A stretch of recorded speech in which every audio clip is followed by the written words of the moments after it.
आप सभी का हार्दिक अभिनंदन। आज के प्रेरक प्रसंग का शीर्षक है मृत्यु से अधिक भयंकर मृत्यु का भय होता है। दो उल्लू एक वृक्ष पर आकर बैठे। एक ने सर्प अपने मुंह में पकड़ रखा था। भोजन था उनका। सुबह के नाश्ते की तैयारी थी। दूसरा एक चूहा पकड़ लाया था। दोनों जैसे ही वृक्ष पर बैठे और दोनों एक दूसरे के निकट थे। एक के मुंह में सांप, एक के मुंह में चूहा। सांप ने चूहे को देखा तो वह यह भूल गया कि वह उल्लू के मुंह में है और मृत्यु के करीब है। चूहे को देखकर उसके मुंह में रसदार बहने लगी। वह भूल ही गया कि मृत्यु के मुंह में उसको अपनी जीवेशना ने जकड़ लिया था और सर्प के मन में उस चूहे को खाने की इच्छा होने लगी। कैसी विडंबना है भूख की। उस सर्प को यह पता नहीं कि मैं भी इस चूहे की भांति किसी उल्लू रूपी काल के मुंह में पहले से ही बैठा हुआ हूं और यह काल मेरा थोड़ी ही देर में ग्रास बनाने वाला है। चूहे ने जैसे ही सांप को देखा वह भयभीत हो गया।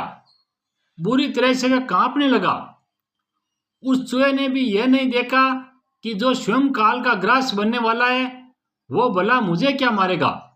किंतु मृत्यु का भय तो भयंकर होता ही है, किंतु उससे भी अधिक मृत्यु से होने वाला भय था जो चूहे को कंपित कर रहा था। वे दोनों उल्लू बड़े ही आश्चर्यचकित हो गए।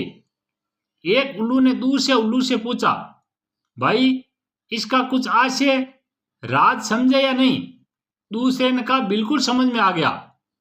जीव के स्वाद की इच्छा इतनी प्रबल है कि सामने मृत्यु खड़ी हो तब भी दिखाई नहीं पड़ती। और यह भी समझ में आया कि वह मृत्यु से भी बड़ा भय है।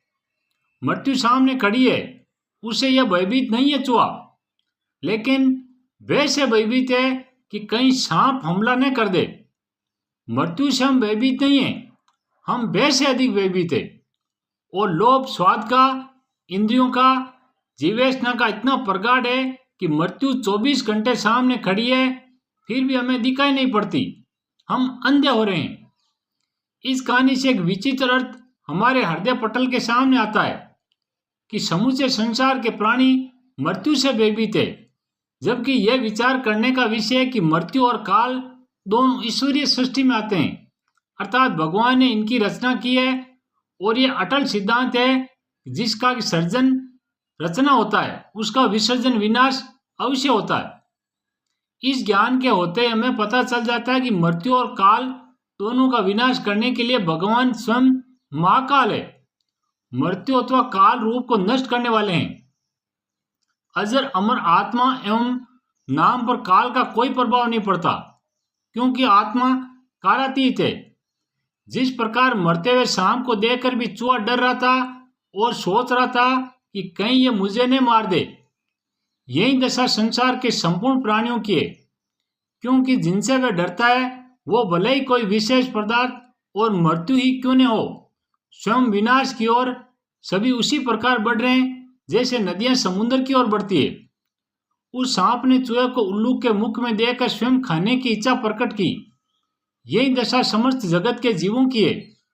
जीवात्मा जिस दिन 84 लाख योनियों में जिस शरीर को धारण करता है, अर्थात जिस दिन उसका जन्म होता है, उसी दिन से उसका मरना भी आरंभ हो जाता है।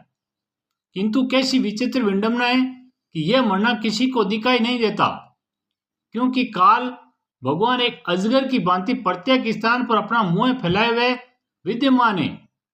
हम जिसको शरीर का विकास कहते हैं वही वेदांत आदि ग्रंथों की दृष्टि में सबसे बड़ा विनाश है, क्योंकि काल के पास असंख्य बाण है जिनसे जीवात्मा क्षण प्रतिक्षण मरता रहता है।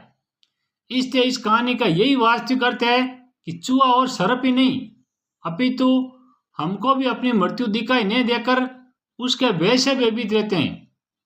इसका यही तो तात्पर्य हुआ कि मृत्यु उतनी भयंकर नहीं जितना मृत्यु का भय भयंकर है।